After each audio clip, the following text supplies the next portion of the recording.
Why did it all go wrong for Warcraft here? Here we go, guys. By now, most of us have seen this chart. Yeah. Originally published in late 20... I think by now, most of us have seen this chart. Yeah. Originally published in late 2015, it showed the gradual rise of World of Warcraft subcount alongside the first 3 expansions and the fall in the subsequent 3. Peaking at some 12 million subscribers in late 2010 to 11 during the latter part of Wrath and the launch of Cata, down to 9.1 million by the end of the Cataclysm, and to 6.8 million by the end of Mists of Pandaria. And whilst Warlords of Draenor saw a remarkable surge on launch back up to 10 million concurrent subscribers, it lost nearly 50% of those within the first 6 months. At which point in time Blizzard decided there were better metrics to measure the game's performance and... Totally agree. What a coincidence that was.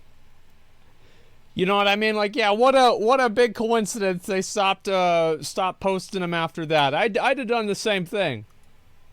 Stopped publicly sharing this information. You know, in 2024, World of Warcraft as an MMORPG will turn 20 years old.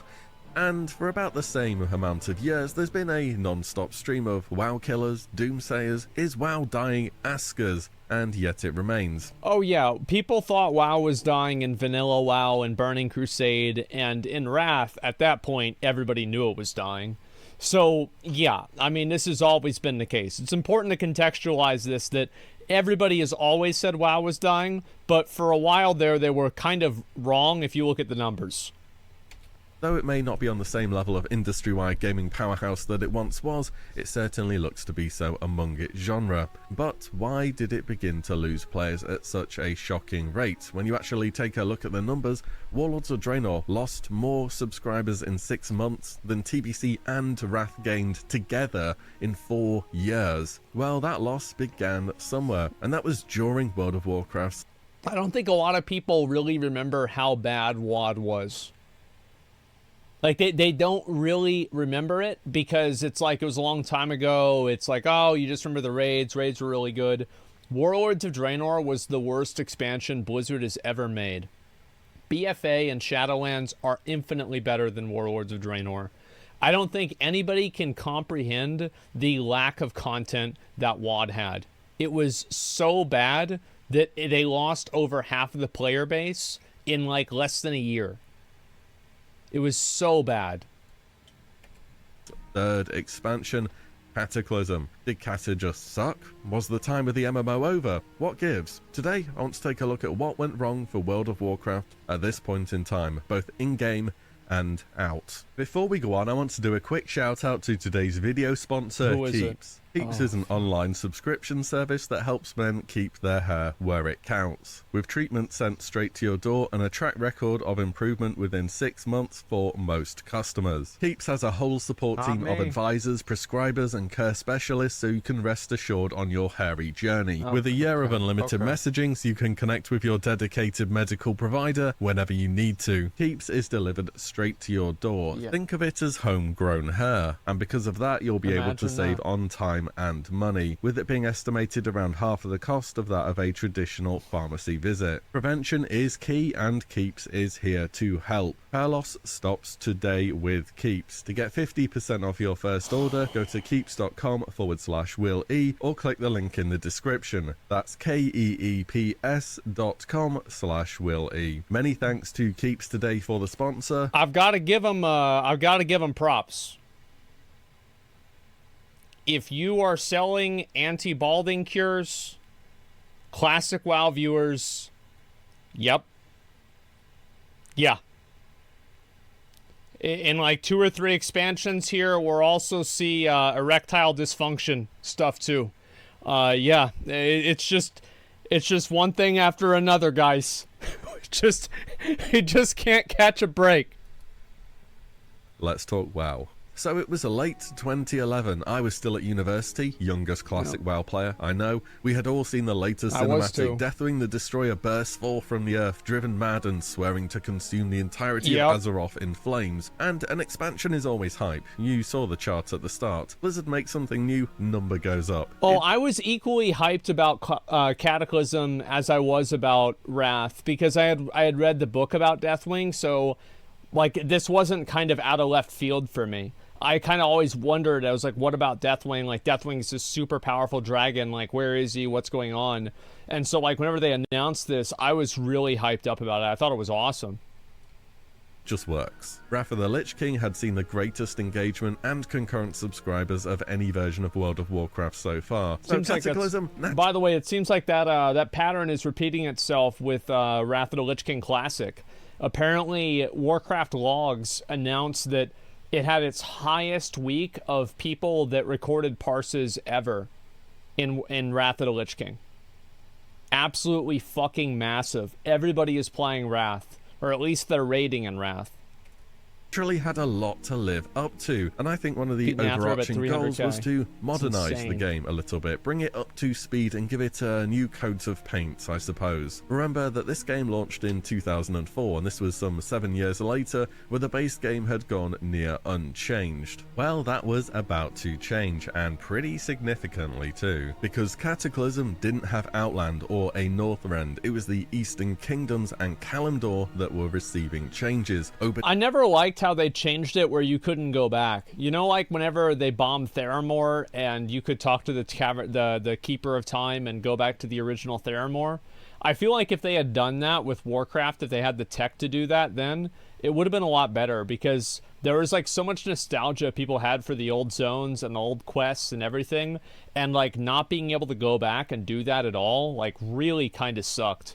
I think that's one of the big reasons why people actually even wanted to go back to the original classic WoW. A big part of it was the world, you know, going to Loch Modan, and there's actually the fucking Loch Ness monster there, rather than just like this pond and there's some weird kraken thing in there, and like, what the fuck is this?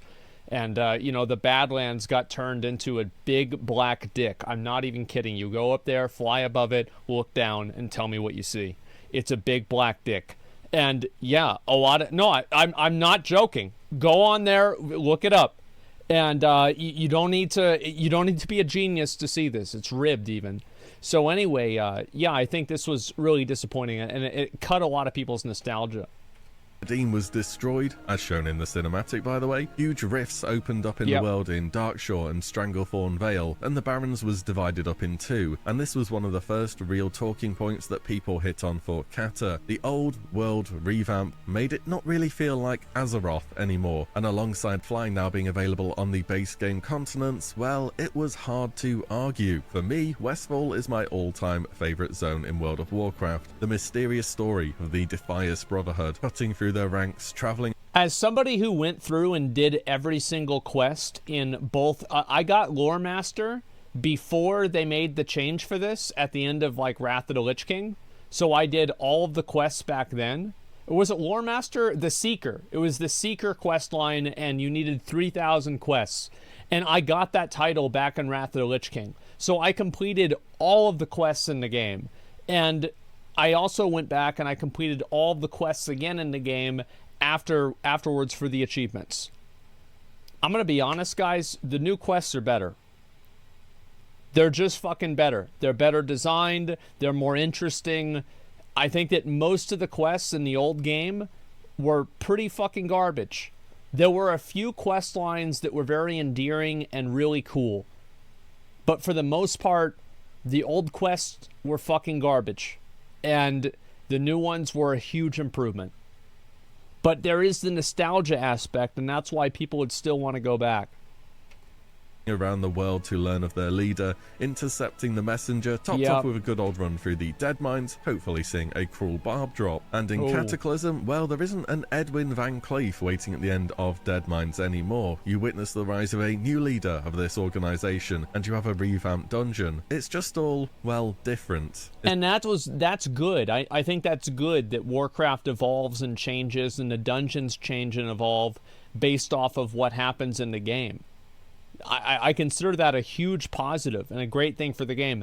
The only problem was that you couldn't go back and do the original one. They did the same thing with UBRS. They got rid of the original UBRS. Why did you do that? Why was this necessary to remove the original dungeon? I don't see the purpose in this. So yeah, it's just like there should always be revamped dungeons. They should keep doing this, but they shouldn't take content out of the game. There's no reason to. Isn't it? Oh, and old Blanchy dies too in Cataclysm. That was so stupid. Like, nobody, this didn't need to happen. Like, I did the whole quest line, right? And like this guy who's just a fucking meme. This guy's literally just a fucking meme from a TV show.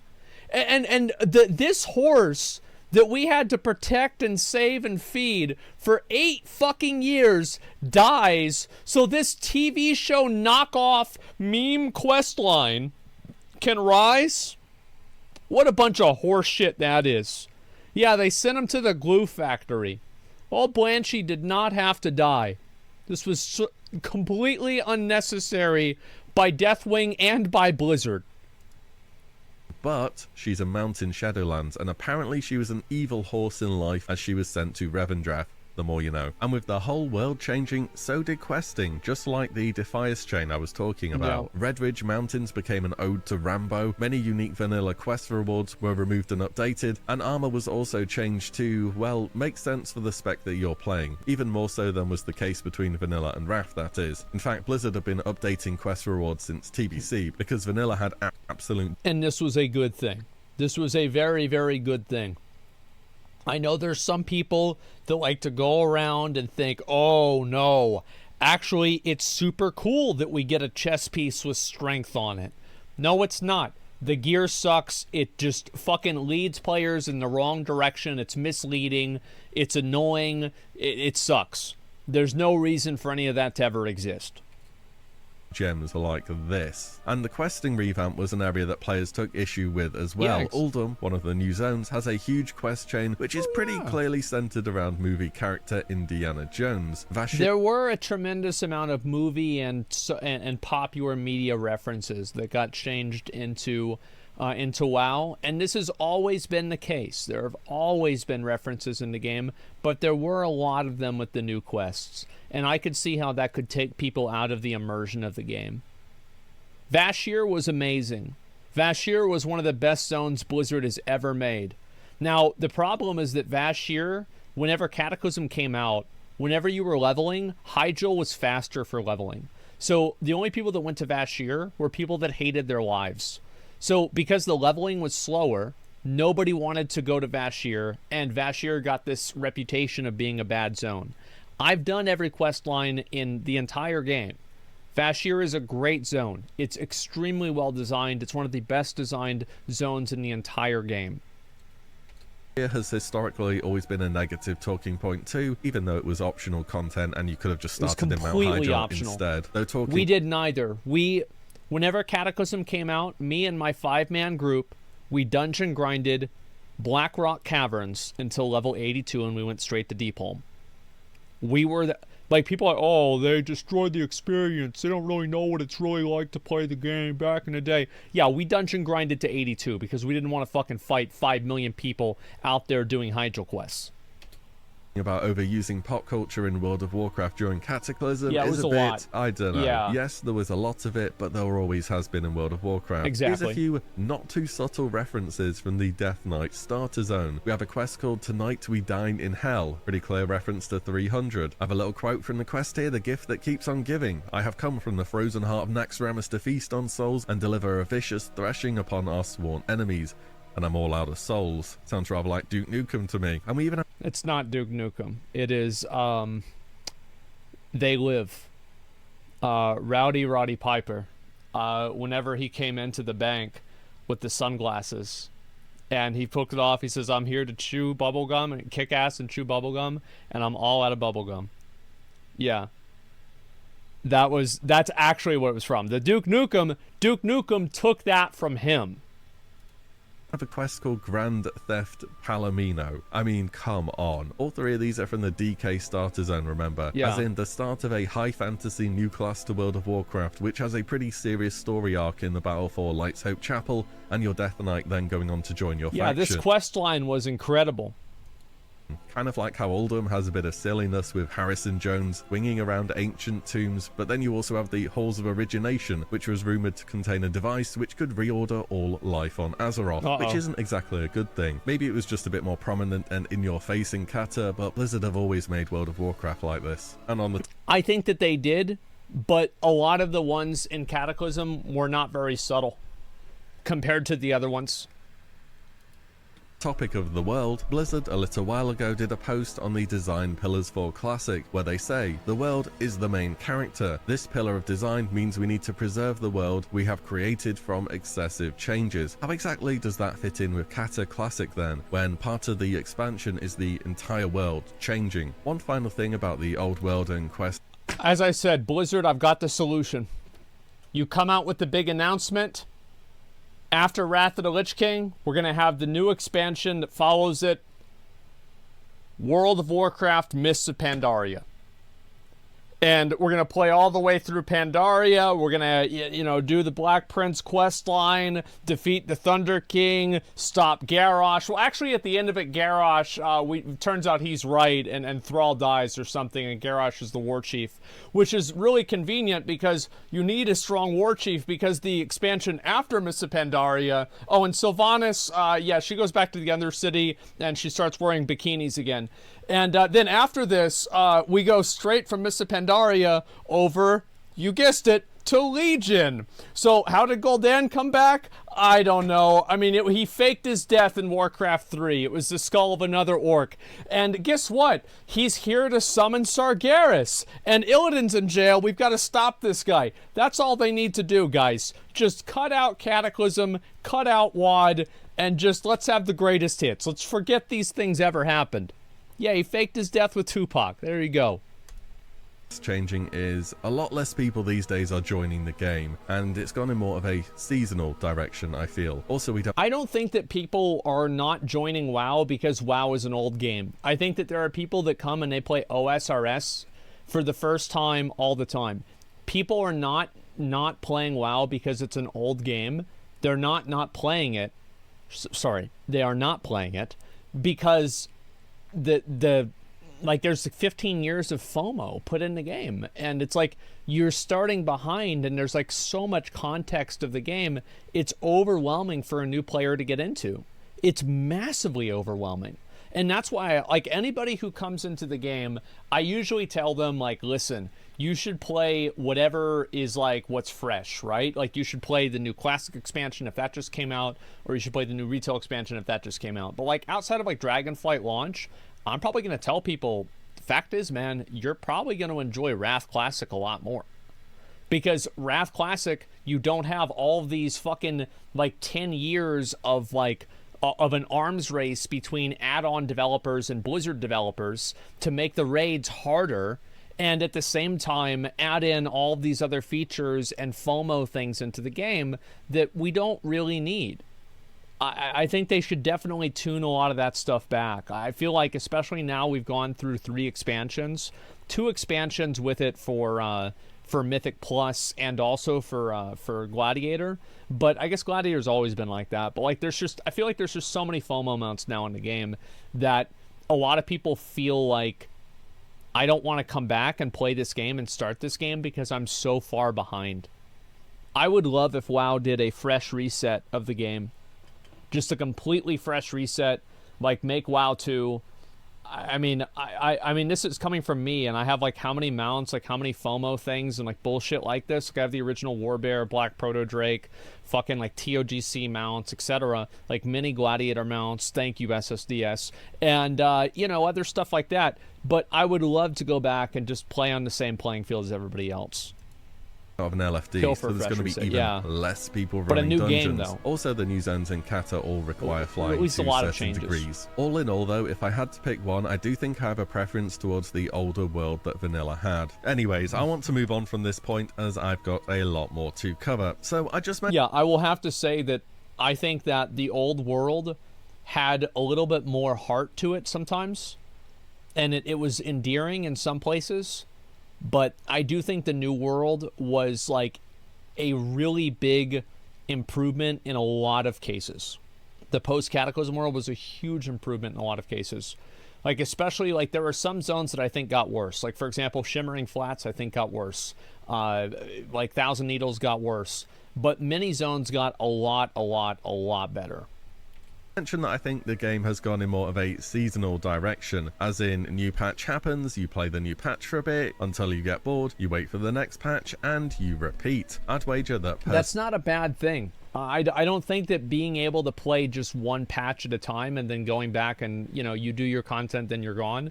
That's not a bad thing for Final Fantasy. That's not a bad thing for other games either. I think that being able to, you know, you play through it, you enjoy it, you're done with it, okay.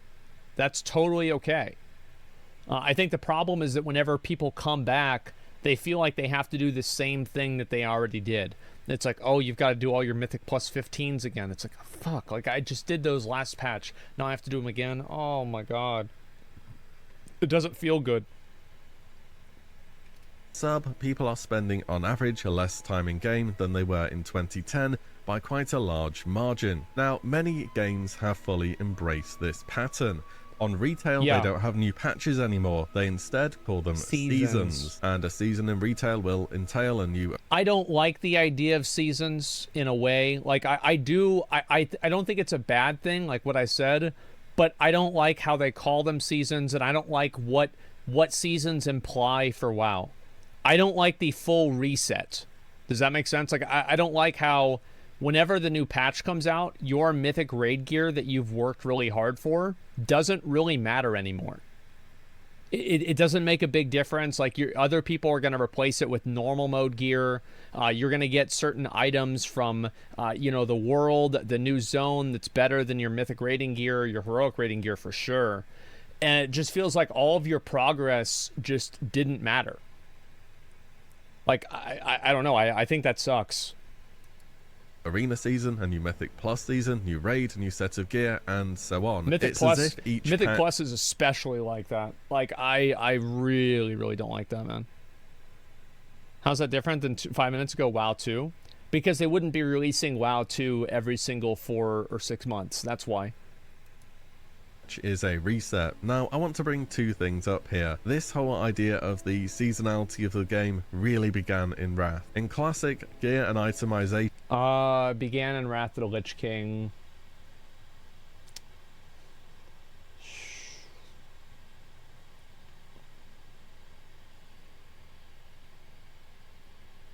Cataclysm. Yeah, pretty much. Yeah, he's about right with this. I was thinking about like overlaps of tiers and stuff like that, and then there's very few of them in Wrath of the Lich King, and there's even fewer in Cataclysm. was absolutely all over the place. Some items from Molten Core were missed nearly forever because stuff like hit was allocated in entire percentages, and the difference between 1% hit and 2% is actually kind of a big deal. In TBC, this was less of the case. There are some outliers here, such as Dragon Spine Trophy, Serpent Coil Braid from Serpent Shrine Cavern, and Curse Vision of Sargeras from Illidan were great, to name a few. In Wrath, there's straight up a new currency, or at least there was originally, in each new patch through badges. And you know how Blizzard are currently considering how to boost up item levels in Ulduar and then creating heroic plus dungeon difficulty for the old raid loot? Yeah, that's because the first time around Trial of the Crusader made the vast majority of Ulduar content irrelevant the moment it released. It was so bad that Blizzard actually had to go back and buff Valinir, because Valinir was originally 239 item level, and everybody was pissed off that they spent months farming Valinir in Ulduar, which was one of the hardest raids of all time, just to have it be replaced by a higher item. It wasn't really replaced, but just to have a higher item level weapon drop from the normal mode version of the 25-man raid that came after it.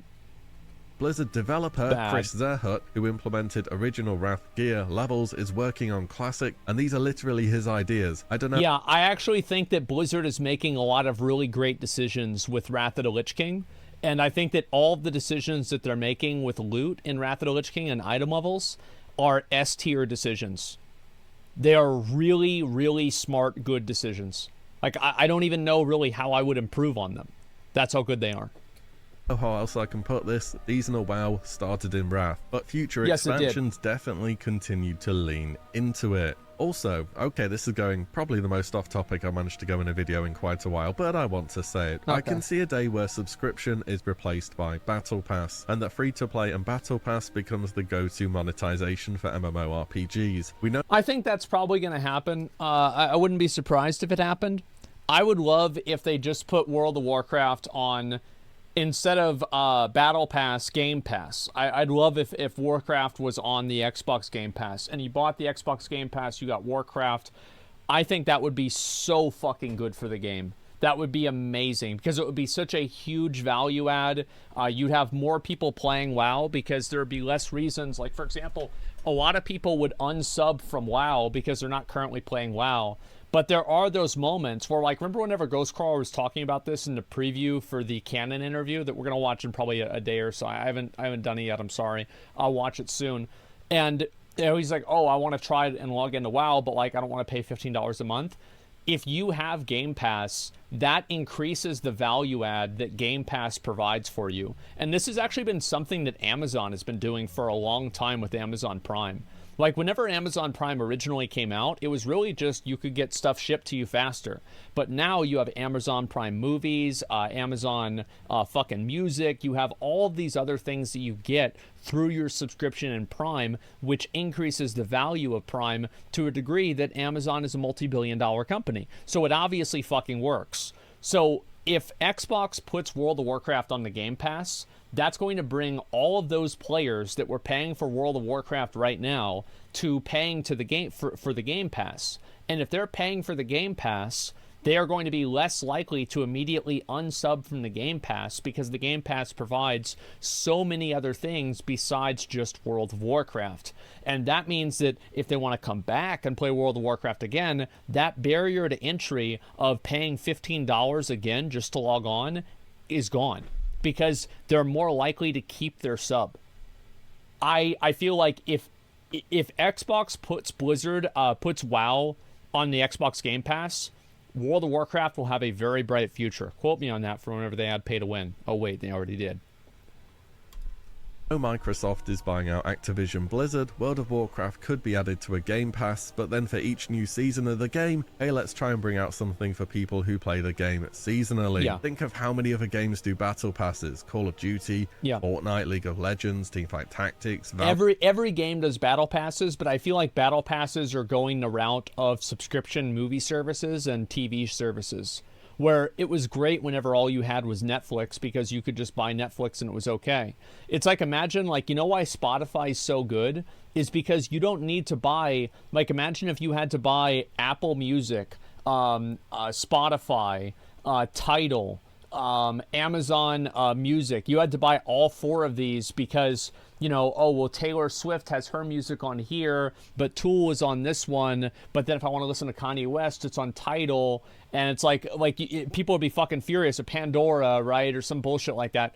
And that's what's happening with, like, subscription services now, is like you have HBO Go, Amazon Prime, Hulu, Netflix, Crunchyroll, etc. And I think that people are becoming fatigued from having to maintain battle passes for so many different games. I don't know if this is something that can exist with everybody doing it. And hey, even Blizzard's giving it another shot at the moment with Overwatch. The Riot MMO will be free to play and will have battle passes. You heard it here first. And yes, they will try to sell you cosmetics outside of that too. Anyway. True.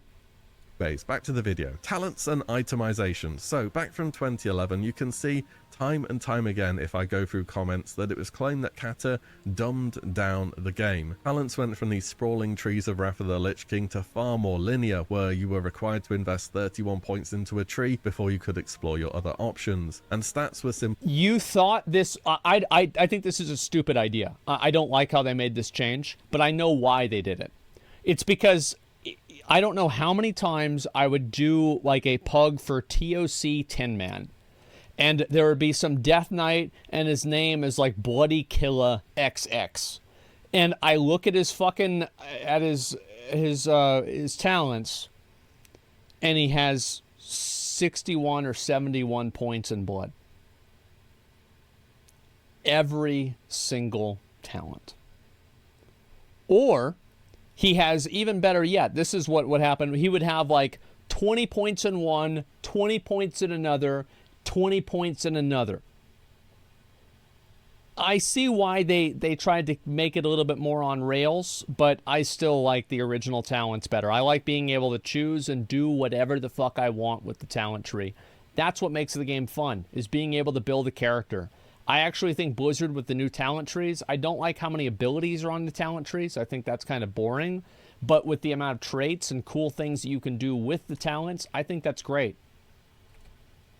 Simplified down a lot. It was in Kata that equipping your class's appropriate armor set gave you 5% main stat. This is because of all of the rogues crying that the big dick Fury Warriors were stealing all their leather.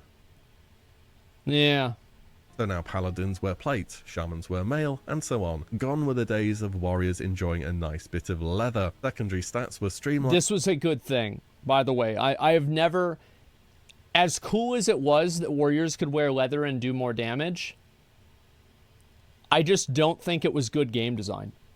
Straight up, I don't think it was good game design. I never... Like, as somebody who's played the game very, very long time, I have never seen that system be a positive for anybody. All it did was make people mad. And generally you had much less decision making with gear, and reforging even allowed you to reallocate 40% of a secondary stat to one of your preference, making even suboptimal stats become quite good. From a theory crafter point of view, yeah, you bet it was simpler, a whole lot simpler at that. These days, through talents, guides, bis lists, simcrafts, it's just also easily available to anyone who wants to put some effort into their character. I've said it before and I'll say it again, what made the old talents interesting wasn't... I don't think that we needed... The only time that I felt like we needed reforging back was whenever Titan forging was in the game. Because it would feel so horrible to get a really good item, and then you get that really good item, but it's the wrong stats.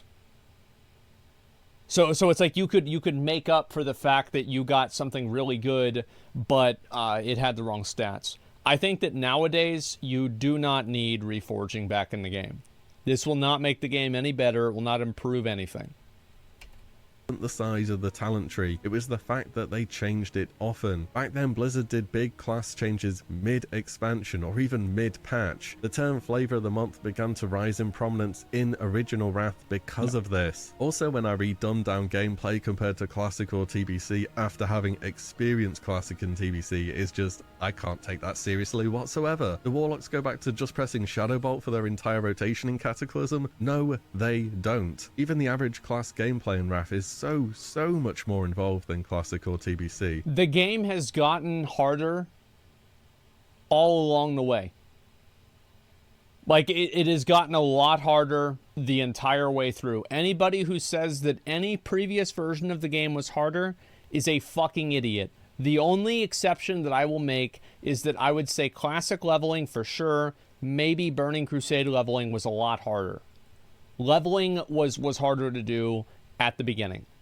There's preference one way or the other, and I get that, but you have an actual rotation now for most classes. You have timing cooldowns, snapshotting, and so on. There is just objectively more going on. And even in Wrath Classic today, after a decade or more of fan servers, players are still innovating new ways to optimize the game. Yeah, they are. I think that's cool. Fell Striker have become the best AoE class in the game. Dual-wielding Unholy Death Knights with their pets doing about 70% of their damage thanks to snapshotting and so on. Kata is going to have seen way less testing, and I bet there will still be loads of new things to discover. I think people are making a bigger deal out of this than it really was, and it will be fine whenever they finally do it. Again, just in my opinion. Next, raids and the story. Deathwing, the first big villain to fall short on their boss fight, and yeah, I kind of agree on this one. By Dragon Soul, a lot of classes were actually pretty fun to play. There was just something about the raid which didn't A, live up to previous tiers, or B, feel like a super good... Here's how bad the raid was.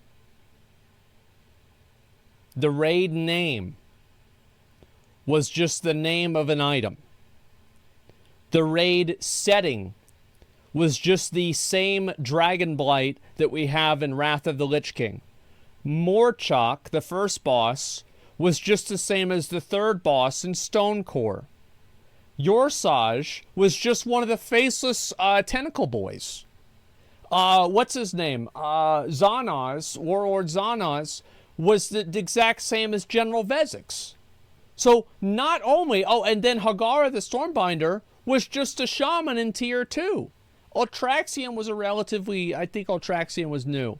And then Warmaster Blackhorn was just riding on a Twilight Drake, and he was a warrior with the full tier gear. So most of the bosses in Dragon Soul, the setting of Dragon Soul, and even the name Dragon Soul itself was a fucking reskin. It wasn't even a reskin. A reskin would imply a different skin. It was just a rename. They're like, oh, we're going to rename it to something different. Yes, it was Control-C, Control-V. Dragon Soul was so fucking bad with that. It was awful. And the story was stupid, too. People didn't like how Thrall was some sort of a Jesus, and, oh, there's some plot device that the aspects have where he has to be the one that uses the Dragon Soul. Holy fuck, man. It's just... I'm just so annoyed by that. Yeah, Dragon Soul sucked. And the last boss fight was also really shitty, too. Spine of Deathwing... Also, like, there's a lot of other meta things that happen with Dragon Soul that people might not remember. Like, for example, Spine of Deathwing was the hardest fight in the game. It was not Madness of Deathwing, which was the end fight. It was Spine. Because Spine of Deathwing required you to have, like... So back then, you had rogues that were using the, like, tier 2 version of the legendary daggers, or the legendary daggers, depending on whenever you did it, and you had arcane mages, because they were the only classes that could do enough burst damage to actually break the plates on Deathwing in heroic. So, like, nobody could do that, and all they were doing is, like, just sitting there going up against a wall over and over and over with, like, an 18-second damage window. Like, I remember because I raid-led this. Like, it was so fucking bad, man. And then you get to Madness of Deathwing, and you spend 2 days on it, and the boss is dead. Send off for the big villain. Also, Dragon Soul went on for way too long, a trend that would go on to repeat itself in future World of Warcraft expansions. And also, they had the buff. So they used a buff like the ICC buff, but the cool thing about the ICC buff is that you did bigger numbers. In Dragon Soul, you didn't. It's just the boss had less health. Way less cool. Way, way, way less cool. Doing more damage and healing for more and having more health was way cooler in ICC. Soul dropped on 29th November 2011. Mr. Pandaria was on the 25th of September 2012. At least in Classic they get to pick the dates for it, right? Dragon Soul also introduced the highly controversial looking for raid feature. Yeah, Debates on the benefit for the game, or lack thereof, continue on this to this day. I imagine I'll be talking about it a lot more someday in the future, but as to not overdo it here, I'll confidently assume if Wrath has no LFD, there's no way Kata will have an LFR. Alongside raiding, I also think the launch content was straight up too hard for the majority of players. Blizzard had heard that Wrath of the Lich... No, the dungeons were not too hard for the majority of players. Do you know what was too hard? Doing them with a random group that you got assigned in the Dungeon Finder. The dungeons were not... There were a few... Like, remember the third boss, Break Yourselves Upon My Body? And he had the fucking frontal cleave, the thing you had to run out of, and then you had to, like... Oh my god. It was actually pretty hard, that boss in Stonecore. Other than, like, him and, like, maybe 2 other bosses, Cataclysm Heroics were not that hard. The only jump... No, that was the last boss in Vortex Pinnacle. Which actually was really fast cast. It was called Static Shock. And, with the Cataclysm dungeons, the reason why they were so hard is because they made the Dungeon Finder. And the dungeons in Cataclysm were designed for people who were, like, actually in a coordinated group. And whenever you have a Dungeon Finder group, you can have 2 things. You can have random matchmaking and you can have hard content. You cannot have hard content with random matchmaking. This will not be a fun experience. You are signing people up to get mad. And that's exactly what happened. Ozruk is easy? Yes, he is easy. Do you know why? It's because he got nerfed 3 times. King Heroics were too easy, so they completely 180'd that for Kata, and with an LFD system at the time, it was a disaster waiting to happen. Raiding also kept a format similar to what was available in Icecrown Citadel with Heroic 10 and 25 man, but now instead, both of these gave the same levels of loot. Oh my god, bro. They combined them? And so it's like, in Wrath, you could do 10 man and then you could do 25 man, but you couldn't do that in Cataclysm. People were still joining my raids in Warlords of Draenor. Oh, I did 10-man this week. I can't do 25-man. It's like, bro, it's been 5 years. Like, yes, you remember that? It was 5 or 6 years before people finally caught on to the idea that if you did 10-man, you couldn't do 25-man. If you did 25-man, you couldn't do 10-man. Holy shit.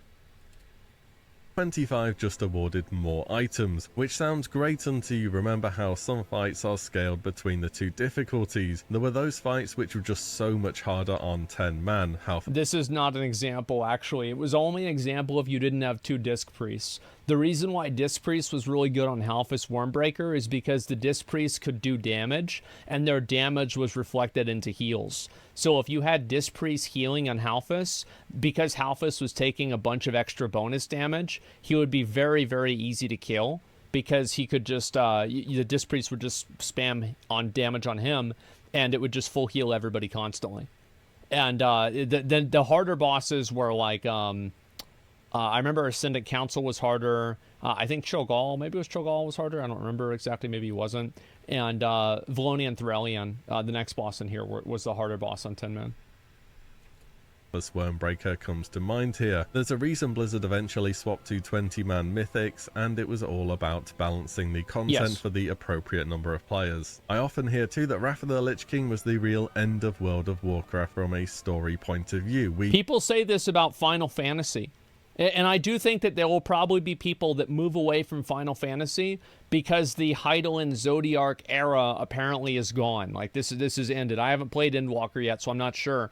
But, like, my understanding is that this has kind of resolved itself. And, like, this was such a massive storyline, and now it's over. People will feel like they've beat the game. They have closure on it to an extent, and then they move on.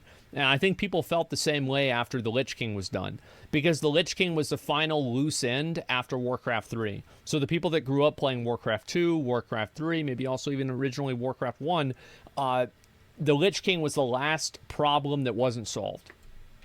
We beat Arthas. We finished the storyline that began with Warcraft 3. Yes. That's it. Job done. But isn't there still this army of never-ending demons led by a titan hellbent on the entire destruction of Azeroth? Is that not a little bit of a loose end there? As in the same legion that was tied to Arthas becoming the Lich King in the first place. For me, if there was ever a time of feeling that we're beating the big bad for good, it was in Legion, without a doubt. And yes, there's always going to be threats to the world. Even an expansion That's true. I think that not enough people respected how big of a deal that we beat Sargeras was. That was so fucking massive, man. And, like, I still feel like this cinematic should have been a full-length CGI 15-minute cinematic. It was such a big fucking deal, man. Huge. Making friends with pandas and farming, we were also battling an old god's corruption. And let's be real, we need a reason to go into raids and get those purple items. For me, the raid of Dragon Soul was a bit more of a letdown than the actual story of the expansion itself. But outside the World of Warcraft, things were also changing. It was stupid. Like how the aspects lost their powers. I remember whenever it happened, it didn't make any sense to me then. I thought that was so dumb. Moving on, few games have ever remained at the top for as long and consistently as World of Warcraft did. That's very true. And at the time, many new games were releasing, not necessarily MMORPGs either, but titles more specifically aimed at people wanting to engage in PvP content. Now, I genuinely believe a good portion of the players that World of Warcraft lost were those ones solely dedicated to player versus player content, because A, WoW hadn't done enough to evolve the PvP scene since TBC, and B, it was just too time consuming to get into. Cata had rated Battlegrounds, which I think Blizzard could have full on said, you know what, we're just going to throw this into Wrath or Classic, and it would have been a positively received change. Rated Battlegrounds were awesome in Cataclysm. They were so much fun. It was annoying that the 15-man and 10-man and some of the dungeons that, like, it's like if you had 4 of a certain class, you would win certain BGs because of just how the BG was designed. Like, Eye of the Storm was like this. And Strand of the Ancients was too, because that was a rated BG at the beginning until they got rid of it after, I think, Season 9 or, like, halfway through Season 9. So, like, yeah, this kind of stuff was bad, but overall, I thought rated Battlegrounds were a massive fucking improvement. Now, I would have been happy if they brought them back in Classic WoW. RPGs are amazing. At the moment, it's still just Arena and Battlegrounds, the same as TBC, just different class balancing. And World of Warcraft, being an MMORPG, as many of them do, needs heavy time investment. You can't just go from Warrior to Druid one game to the next without dozens of hours put into the game. This matters more in PvP, as something being overpowered is more frustrating when it's deleting your main in 3 seconds as opposed to just beating you on DPS meters. Particularly MOBAs at the time are on a massive streak. Riot's League of Legends went from a reported 1.4 million daily players in mid-2011 to 27 million daily players by early 2014. I think there were a lot of people that were WoW players and WoW PvPers that moved over and they played something like Dota or League of Legends. Because, like, there were more games whenever Cataclysm came out that were out, like, throughout the expansion to compete with World of Warcraft. A lot of players got a taste of PvP balancing and tuning made specifically for PvP and did not look back. Not necessarily just from League, that's one example at the time, but no longer did you have to deal with having to get PvE bis. No leveling, no gearing, no PvE balance changes messing up your PvP, no having to spin the 2 plates of these different areas of the game together. Yeah, exactly. I think that a lot of people liked League and they liked Dota, and they still do, because you don't have to, there's no, like, busy work that you have to do. It was huge. Like taking a car and stripping out all the excess seats, the heater, the radio, all the unnecessary stuff just so it can go faster. That's what MOBAs did to MMOs. Get straight into the PvP, no messing about. League is one example. These days you have a ton more with the recent popularity of Battle Royale games. But I do think it was competition outside the MMO genre, not inside, that led a lot of players to let their sub lapse. Oh, and by the way... Yeah, people found other games to play. A lot of people played WoW because these games didn't exist yet. And WoW Arena was one of the closest things they could get to something like League of Legends. But whenever League came out, they were like, oh, actually, I like this more. It's the same as like whenever Fortnite came out and people went from PUBG to Fortnite. PUBG and Fortnite are like very, very different games, but a lot of people liked Fortnite more.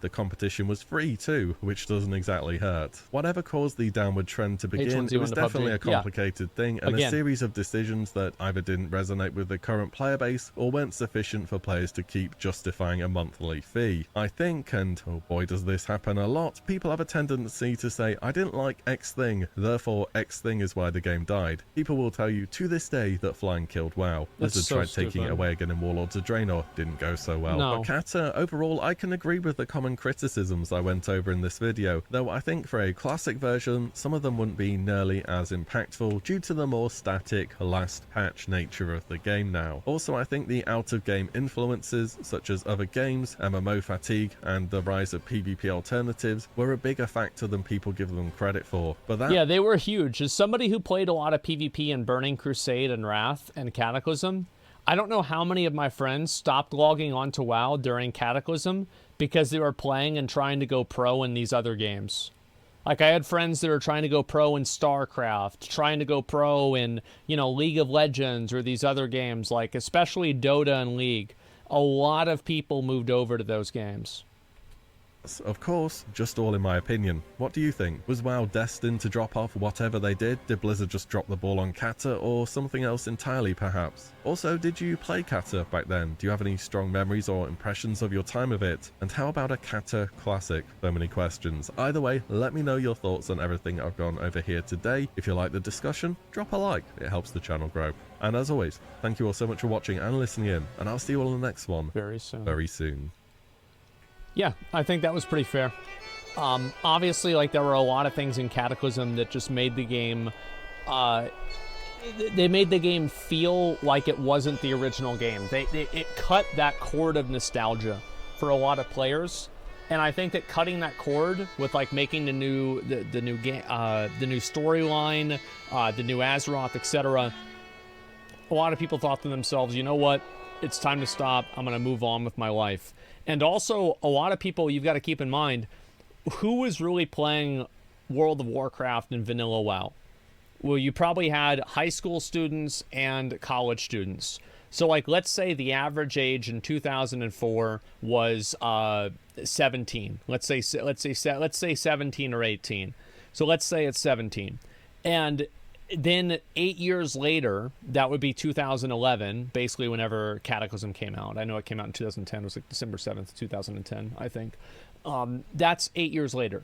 So if you're 17 and then you go to 25, that's a lot.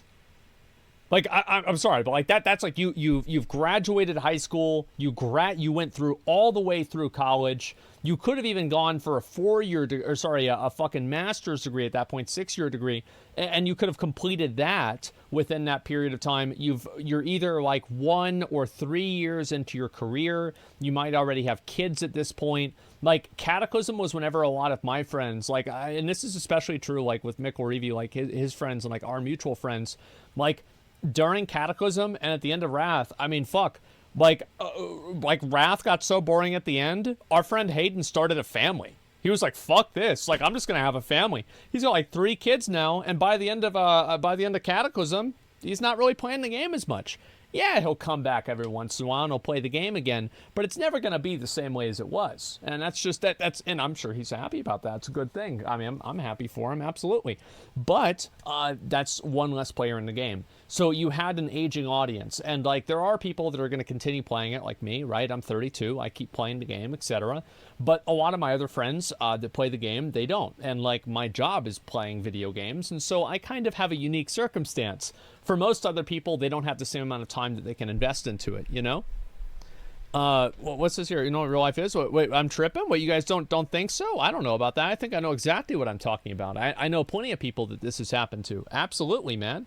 Shouldn't WoW just attract new players then? Yes, it should.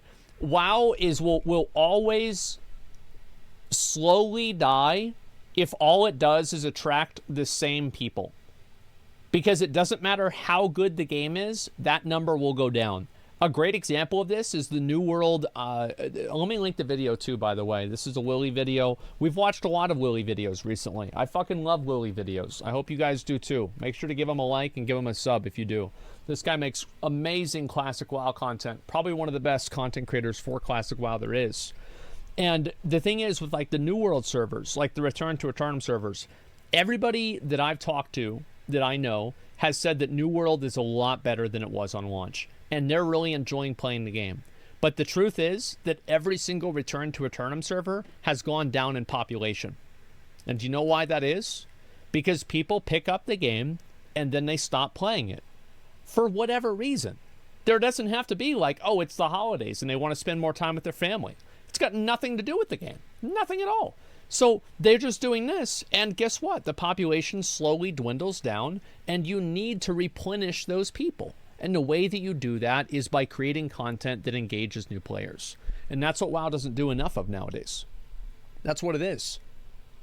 Chat trolling me? You really? No, I am not 42, okay? I'm not 42 years old. I'm 32. Chill out. But you get a bigger trial, Scroll of Resurrection, free realm transfer, I'll come back. Yeah, I think what they should do is they should allow you to... I think they should allow you to level to like 60 now that they're increasing the level to Dragonflight, and they should let you play everything in the game except Dragonflight. Why is that? It's because that's pretty much what Final Fantasy does, and it's fine. So just let people come back until 40. Maybe, I don't know. It's like a 40 or 50. I think it needs to be 60 because level 20 is not enough, man. Absolutely not. WoW died because new generation of social media, League of Legends, Fortnite, social aspect was something that a lot of people underestimate. Yes, and that is another element of it, is that World of Warcraft was a social network in 2004. By 2011, whenever Cataclysm was in full swing, there were a lot of social networks. There were Twitter, there was Facebook, there was Twitch, right, at that point, Justin TV, I think at that point, YouTube, etc. So World of Warcraft was originally something special just by the nature of what it was, and as time went on, that went away. Do you think it'd be acceptable for a long-term MMO to bow out gracefully and wind down? Is that even a thing that should happen? Well, I don't know. It depends on why it's happening. If they're trying to make a new version of the game, like now they're talking about, like, for example, making Crimson Desert, which is the Black Desert of the people that are making, I think Pearl Abyss is making it, I'm not sure, which are the people that make Black Desert. Now they're saying it's going to be an MMO. Because originally it was a survival game, then it was a single-player game, then it was an online game, now it's an MMO again. So, like, I think that if Crimson Desert is doing very well, and a lot of people are just going to transition over to it. Wait, what? Yeah, I just heard about that recently. Like, it was a surprise to me too.